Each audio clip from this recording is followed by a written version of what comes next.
It's an absolute pleasure to have you here on board, Vuk. I'm really excited to hop into this podcast session with you because, first of all, I'm a huge fan of Heyreach, and I'm excited to hear about your tremendous growth that you had over the past 2 years.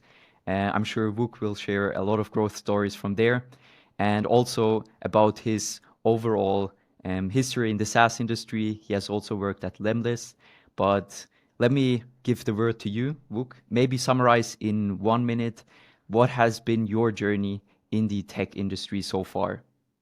Hey Tim, like first and foremost, thanks for the invite. Always a great pleasure to collab with I guess people who are making a difference in the outbound world, right?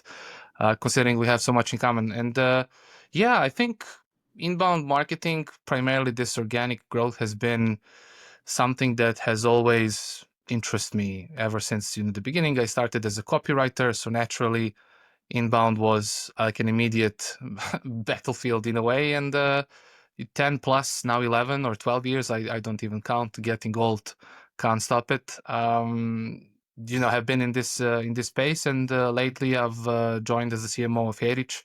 Previous to that, I've been their growth consultant for a year and a half or something like that. And yeah, so far so good. I think marketing is treating me well, and I try to respect it by trying to do it in the right way, right? And if it's like under 1 minute pitch, this is all I got. That's awesome. So, how do you actually merge these two worlds? Because you've worked for two outbound companies so far, for Lemlist and Heyreach, and you are an inbound guy. So, how do you see these roles intertwine in a way? Yeah, so both for Heyreach now and back when I was at Lemlist, which was, I think, like time-wise, it was between 2018 2022. Both of these companies were growing primarily thanks to inbound, and so things like word of mouth, content, personal brand, etc., etc. And so for a marketer, it's a standard job, relatively speaking, which is, can you communicate in one-to-many fashion through whatever it is that is your like content distribution efforts, product marketing stuff, like these self-serve motions, product-led growth. People have all kinds of terminologies nowadays, but in general, you're trying to utilize these channels to grow the companies. And so it doesn't really matter that we were selling an outbound tool and the fact that we are running outbound campaigns in the back end. Inbound is still the primary driver, and I don't consider these things to be binary, so to say. In essence, like if you use like a Star Wars analogy, you don't have to choose dark or light force. You can take the best out of both worlds and make the combination that's kind of like working for you. I'm pretty sure, like, if, let's say, Heritage had a marketer or sales team that's fully focused on outbound and didn't care that much about inbound, you can still make these things work. But probably the best case scenario is if you can maximize both, in essence, because with so many free trial signups that we have, there's plenty of warm leads for the sales team, and so you can kind of combine these things into one, if you ask me. So I don't think it's like binary, if that makes sense.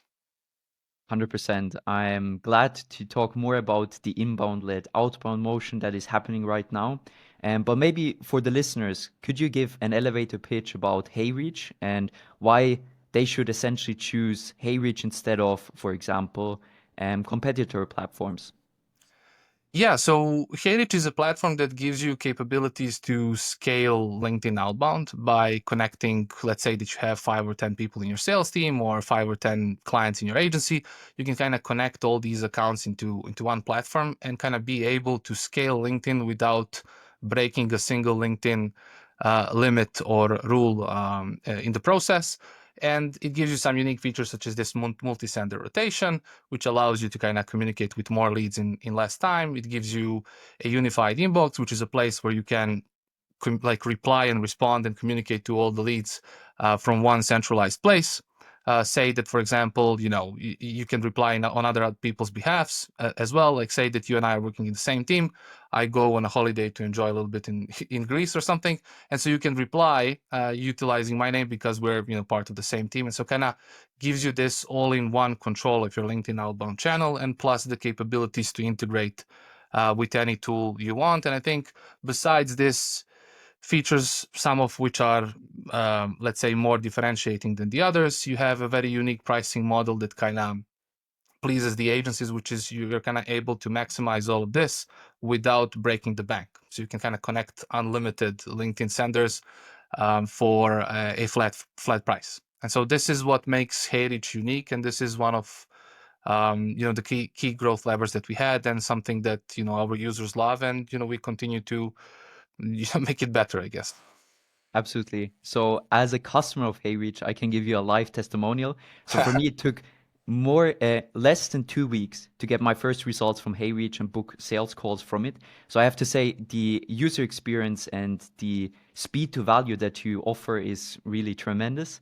But for listeners who are doubters of Outbound and who think it doesn't work anymore, and of course the reply rates are decreasing, how would you respond to this person? What would you tell them to do on their case?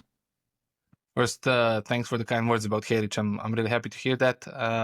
But yeah, like I think I've used this lately in one other podcast that I've been at. It's like, if you give me a basketball, it gives me $0.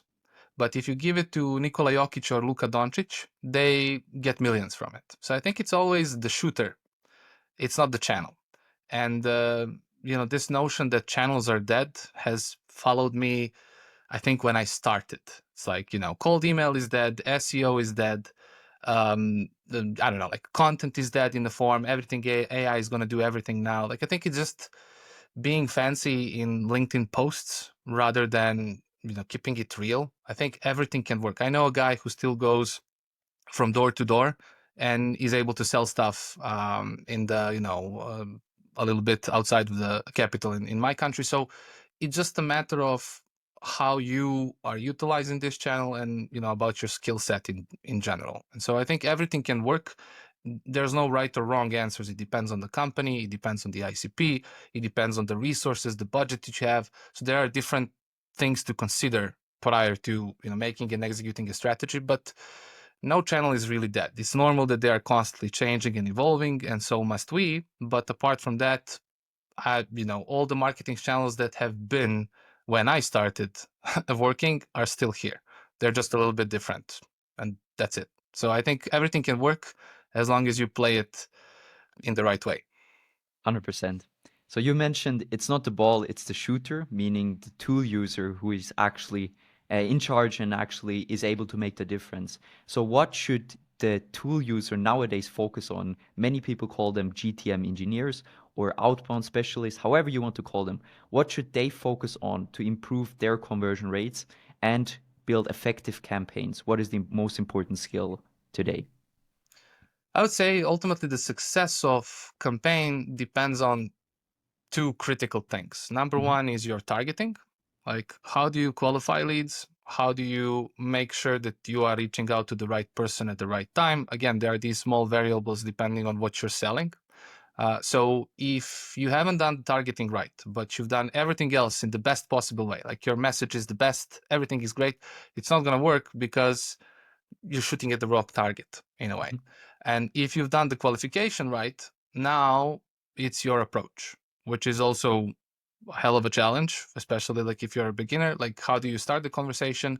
LinkedIn is more of a conversational platform, if you think about it, than email. Like, I think with email you can be a little bit more direct. You still need to build a relationship, but LinkedIn is primarily conversational, considering the fact that if you send someone a connection request and after you accept, if I immediately slap you with a pitch, my chances of starting a conversation, let alone convert a deal, fall dramatically.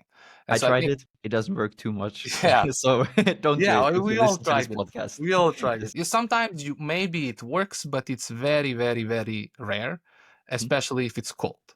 And so if you're reaching out someone for the first time, you have to take these things into consideration. Like, is this the right person? Can they benefit from my product? And then if you qualify according to your key criteria, how do I then start the conversation? And then when I start the conversation, how do I make this transition towards something that I need to sell? But on the flip side, say that you have a marketing team that generates a lot of inbound leads, the rules now change a little bit. Now you have leads that have already expressed interest, some more than the other, depending on the inbound channel we're talking about. And so now you have warm leads through which you can be a little bit more direct. And so the rules kind of change a bit. So it depends on the motion and it depends on how you play these two critical games. So I think you want to perfect qualification. Usually now it's like using Clay or Make or Trigify or tools like that, Common Room, etc., and a little bit of your common sense, AI prompting as well, and things like that. And then on the flip side, it's just like starting a conversation, which is, you know, trying one template after the other, kind of perfecting it and being very objective in, okay, not saying outbound doesn't work for me. Maybe my template wasn't on point. Maybe I can change a little bit here and there, and then tracking and seeing the differences in results that you get. And so I think outbound usually it's the same. It's the same rule. It just tools have changed, but the game is the same. Absolutely. The principles always stay constant. The Yeah. methodologies, they change over time. So a new emerging methodology, which I would say is this motion of inbound-led outbound. So I think this is something you're really strong at. So you create demand on top of the funnel with your marketing, and you capture this intent using certain platforms such as Trigify, Make, or N8N, or however technical you are. So maybe tell me more about how you see outbound emerging more to a warm outbound type of thing.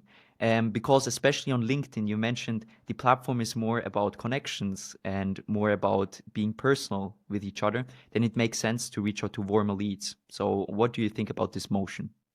Well, yeah, it's better in a way. If you compare it to a typical high school party, if you're approaching somebody for the first time, you know, it feels uncomfortable. It's slightly more difficult than if just people are drawn naturally to you. And so these warm leads in Ocean, it was this, like, if you take, I don't know, my first startup gig, 2016, my goals usually were MQLs that I had to send to the sales team. And so it was the same game. It's just that the channels we were utilizing them a little bit differently back then. So we didn't have all these tools, you know, to qualify stuff. Nowadays, let's say that you have 5 or 10 or maybe even like just one LinkedIn profile that's actively building their own brand in your space. Usually it's the CEO, and so it starts to generate more and more engagement as you get better at it. And then you, like you said, using a tool like Trigify, you get all the people who engaged on your posts, you get them in a table, then you use Clay or Make or whatever to qualify it additionally, and usually you get, I don't know, like between 4, 5 to 15% of all engagers that are kind of qualified. And so you can reach out. And the fact that they have consumed your content, that you were able to build trust, they already kind of know you in a way, some more than the other. And when you reach out, their guard is a little bit lower because, you know, there's a connection. And so, and that's only one channel. It's the same if somebody visits your website using a tool like RB2B or Common Room to get it. And then depending on their engagement and depending on, again, your qualification, the way you reach out. And so there are multiple ways. It's still this MQL motion, if you think about it. It's just like now we're playing the game a little bit differently. It evolved. There's more precise operations that allow you to kind of do these things at scale. And so you use marketing channels such as LinkedIn, YouTube, you know, your content distribution tactics to spread the message, and then you're tracking these people that interact from different sites, and like after qualifying, you get a certain percentage of them that are really, really ideal users for you. And then it's just a question of, do we want to reach them via, you know, an outbound channel, or do we maybe want to wait for them to come in the inbound fashion? Maybe they have consumed our content for 2 months, but they will create a free trial account in the 3rd month after they're ready, or they finally decided to start their own agency, etc., etc. So there's like, these funnels are really complex, Yeah. but if you think about it, they're also simple in the same way. And so So could you simplify us the funnel of Heyreach without sharing too much detail? What has been the main driver? What pillars are the strongest which you have where you have seen the success as the former head of growth and now the CMO, where you've essentially grown from 15K per month to over 4 million ARR. You can correct me if I'm wrong. Yeah, it's good. You're on good preparation. Yeah, I think first and foremost, I always like to start with there's something without which you can't have growth, and this is the product itself. So Yes, the product itself has to have some sort of differentiation or something that users kind of think it's unique to your product. They like it, they love it, and they will utilize it. Because for marketers, it's then hell of a lot easier to sell it than if we're only say competing on price. So building the inbound channel, you absolutely have to have these product levers in a way. And so for Heyreach, there are some unique features. There are a bunch of these integrations, and there's the pricing model. And when you combine it all together, it's what's this natural resource that we have, if you want to use this as a metaphor. And then you kind of build on top of it. So for Heyreach, the primary channel for us has been word of mouth. And there are a couple of notions there. Number one, definitely is, guys like you who crush their outbound and then you share it with the world. Because at the same time, you're building your own credibility through LinkedIn and stuff. And Heyreach is just a part of the story. And the more we as a product give you the right, car to drive it, 100%. like the more you'll speak about it. And it's like this ecosystem of where not only are we building the tool together, we're also winning together. And so this is an amazing channel for us. Then you have different content initiatives. You've been a part of Outbound Outliers, which is where we showcase different GTM playbooks from all the guys. And so we kind of try to give this insane amount of resources where people will learn how to create messaging that works, how to qualify prospects, how to use these tools all together, regardless of where they at, whether they're like a beginner or an advanced player. We always try to have something for everybody. And LinkedIn personal brands, for us, it's amazing.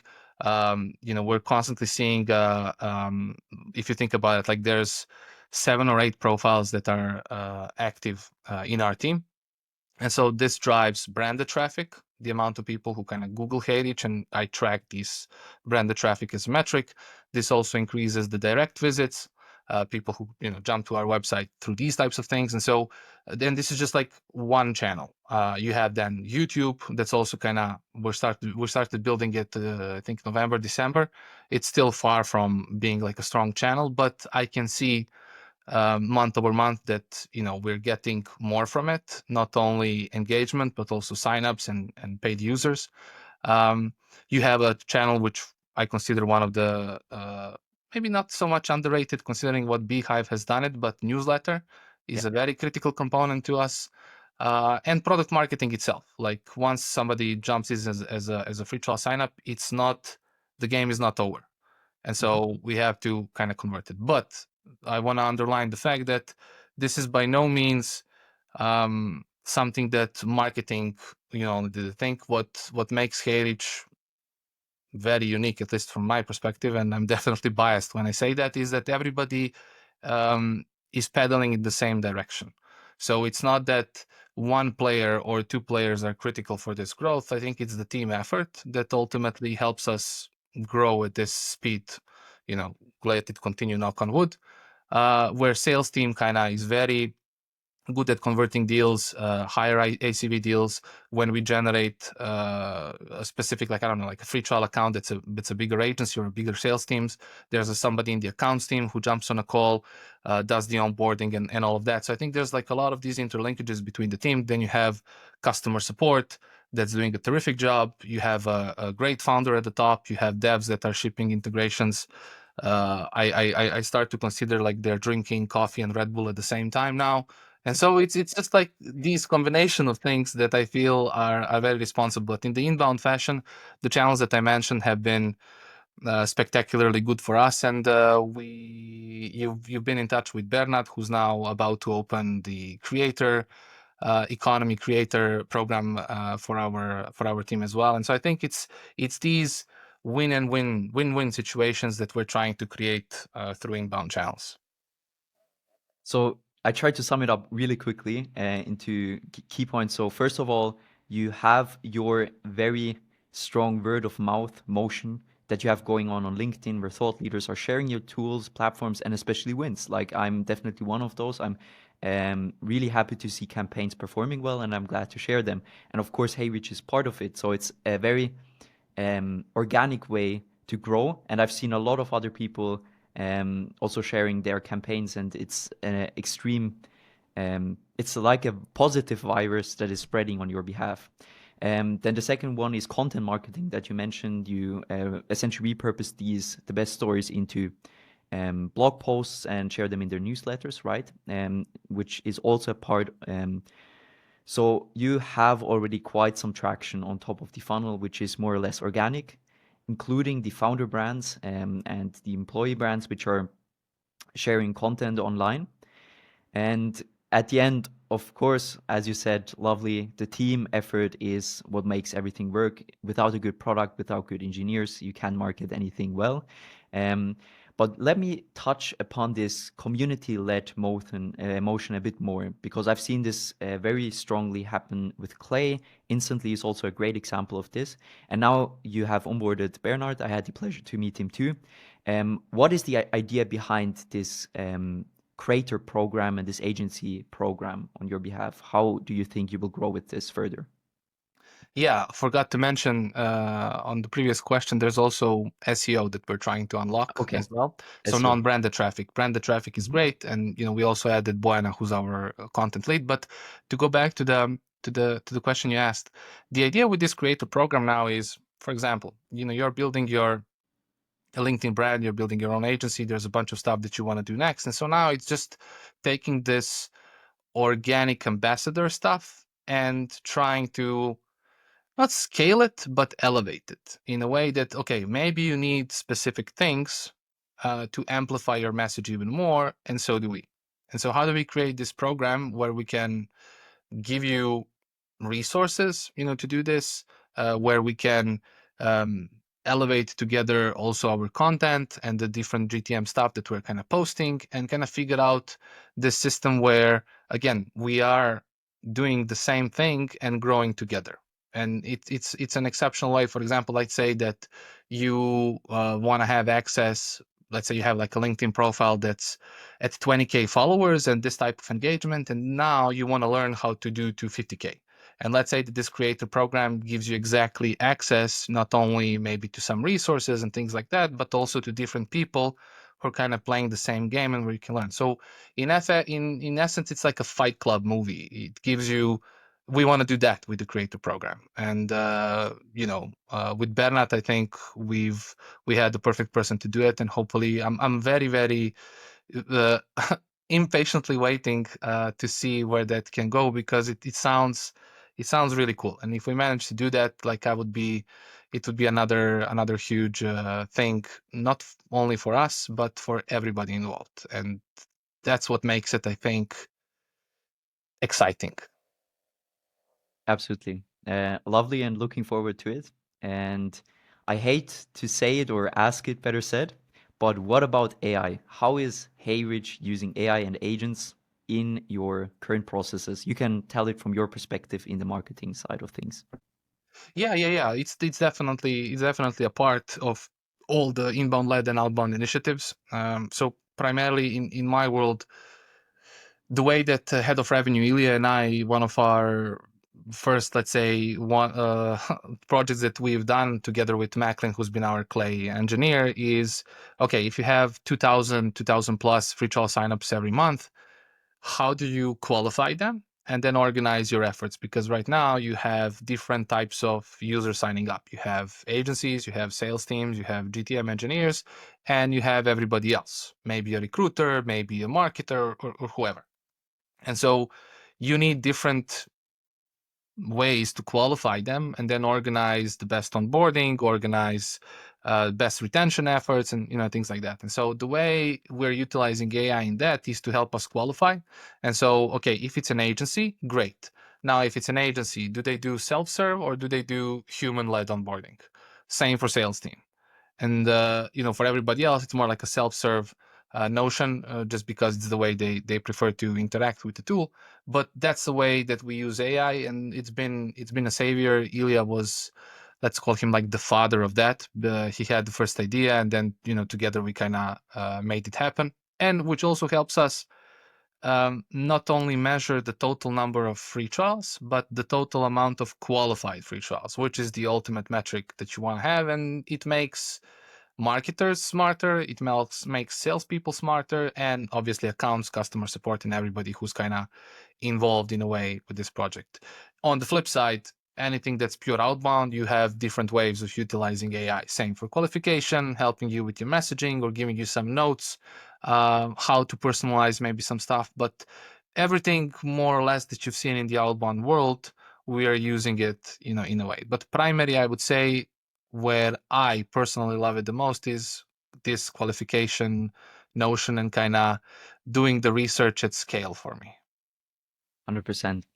So maybe tell us a bit more. Where is Heyreach going in the future? Can you tease us a bit with a couple of product updates, or are you not allowed to share? So I think we're going to continue to push a lot of cool features and integrations for our 3 ICPs. To give you like a broad intro that nobody wants to hear, but agency sales teams and GTM engineers. But recently we launched Make integration, which is going to be, from the I guess like early promo stats I'm seeing, a huge thing. Zapier is coming next, very very fast. Don't do Zapier. It's not necessary. No. That's my biased opinion, but go on. Yeah, but there's like a still percentage of guys, like obviously have like 100%. NA10 or different tools, and the best thing would be if we could do all the integrations at the same time. But the way we kind of ranked it is that the Make is something that's maybe most popular, so far. Hence why it was released first. Zapier, it just naturally has to come. Then you have specific tools for agencies such as workspaces that are going to make um, working on multiple client accounts, having these unique product within a product or team within a team opportunity for agencies, which is a huge stuff. There's a bunch of other integrations that we're hoping to release until the end of the year. But those are the features that are maybe the biggest. And there's a bunch of some small stuff that we're planning to do, along with hopefully a very, very intense sprint on PLG motions in Q2, where marketing and dev team are supposed to make the product cooler and let's say UX wise and speed wise better for users. And so that's what I can disclose without breaching my NDA. Awesome. Thank you very much for the update. And you mentioned you are targeting agencies, and also some of them are just starting out. I'm sure some of the people in the audience are also just maybe starting out with an outbound agency or have an existing agency in a different vertical. How would you advise them to get started, and how should they enter the market to get their first wins as soon as possible? Yeah, it's a very, very, very competitive space nowadays. But there's we had one guy who runs a very successful agency, done a few YouTube videos on our channel where he shared a lot of. So shout out to Aman. A lot of these details if you want to see it specifically. But I think the formula, if you look at it from a strategic angle, is the same as with us. I think you have to find a niche. Where can you help? And so what do you do best? Is it I help small players win? Is it I help enterprise deals? Is it I help these ABM motions? Am I an inbound led guy? Like, where do you feel like you can do the best? And so I just did the one of the recent outbound outliers where a page where I talked to a guy who said it's a very competitive space. And so the way I wanted to position my pitch was I want to give you he pulled like an Alex Hormozy trick, which is I want to give you something for free that other people are charging for. So my competitors are charging for. And so what he did is I can get you free leads in the next, I think he was like 10 or 15 days. And he managed to do that, like closed a few deals on a retainer for his agency and then use the same approach to bring revenue to his clients. But focus on the right niche, and the offer was correct. And he's only using Trigify, Clay, and Heyreach together to do that. Yeah. And it's great. Your outbound outlier story, on the other hand, it's another example of that. And so ultimately you have to pick a niche, and then I think you have to know for different clients, how do you manage to qualify and reach out at scale, and depending on the experience, how do you optimize the messaging, especially for LinkedIn that's conversational, like, okay, or if you're entering, let's say that you're selling services for a client in the industry that you've never operated in. Like, it's not as easy as it sounds. And so ultimately, potentially, besides building it at the same time, you can also build your personal advisory board and say that I know Tim is an expert in making clay. Maybe I book a call with Tim because we're not direct competitors, and I pay him so he can teach me and give me some practical examples. I've seen your Outbound Outliers page. It's awesome. I have some specific questions, so I can learn. And then once you know who you're targeting, how you're going to close them, and then how you're going to optimize this infrastructure to work with multiple clients at the same time, great. But if you're starting from scratch, try to get some clients, convert 1, 2, 3 clients, try to bring value for them, and then you start building it. Okay, do I add more people in the team? Do I need more clay engineers, or am I an expert in clay? Like, depending on the cards you have in your hand, you're going to make some choices, right? But that's like long story told short, in a way. Absolutely. I mean, if you even consider to do marketing or outbound, in both cases, you need to have an ICP, an ideal client profile, which you can specifically target. And nowadays, there's no real edge with personalization anymore. Everybody is doing it, or a lot of people are doing it. So you need to be hyper specific and relevant to the target audience. And this is only through deep knowingness of who you're talking to. And additionally, what you've mentioned, what we've also realized in our outbound, the more value we give upfront, completely for free, the more they trust us actually and are willing to build up first a relationship before the close, of course. But yeah, these are extremely good points. So maybe as the last question, what are you most excited about in the GTM space for the next 2 years overall, outside of Heyreach? Even if there's something, I'm not sure. I feel like your life is exciting in Heyreach, but what are you looking forward to? Maybe it can be something related to an AI model coming out, which will improve certain aspect. Well, it's an interesting question. Obviously, like, if you think about where AI can go, I still think we haven't really touched the surface about where everything. You've seen, like, Tell I me think, more. yeah, Clay and Webflow recently did a post. I think it's finally ready to be utilized by others, like how you can personalize website experience for everybody and make this warm led or inbound led Mhm, GTM motion even better. I'm very, very excited about this inbound led stuff. Like, mhm. all the things that you can do with different types of infrastructure. Let's imagine that everything we have for LinkedIn, let's imagine one day we have it for YouTube. Yeah. What Wow. happens then? Like, Mhm, with all these educational videos, with the fact that most of the queries on YouTube start with how to. mhm. And so they are already looking for answers. And so scaling this inbound led stuff with more tools. Obviously, privacy is going to be like a huge component of it. I'm a big proponent of not using this stuff in a way that just doesn't make sense. I've seen like a recent LinkedIn post where you can create thousands of UGC videos Yeah. with AI.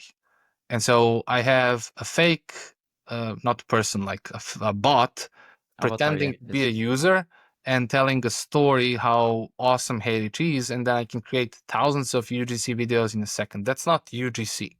And so Mhm. that stuff need to be labeled with Yeah. this has been made with AI, and because this is like, I don't know, like, I consider this the most damaging thing I can do to the brand.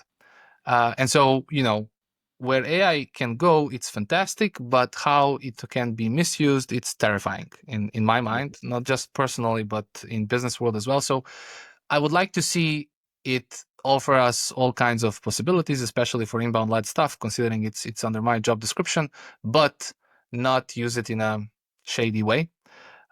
There's a bunch of projects within Heyreach that I'm very, very excited that unfortunately I can't disclose, but potentially we can do some cool things there. And I'm thinking about, like, with all this, a lot of agencies, clay agencies, GTM people, consultants. There are like thousands of them for different tools. Like, how can we make people and everybody who's trying to make it in the outbound world, how can companies like ours, but also everybody in the ecosystem, how can we provide them cooler resources? Because for inbound led stuff, there's not a lot of resources out there. That's right. It's still relatively new. And so who's going to win this game of providing the most credible, actionable, trustworthy content that's relatively simple to comprehend? I don't want like a steep learning curve to do that.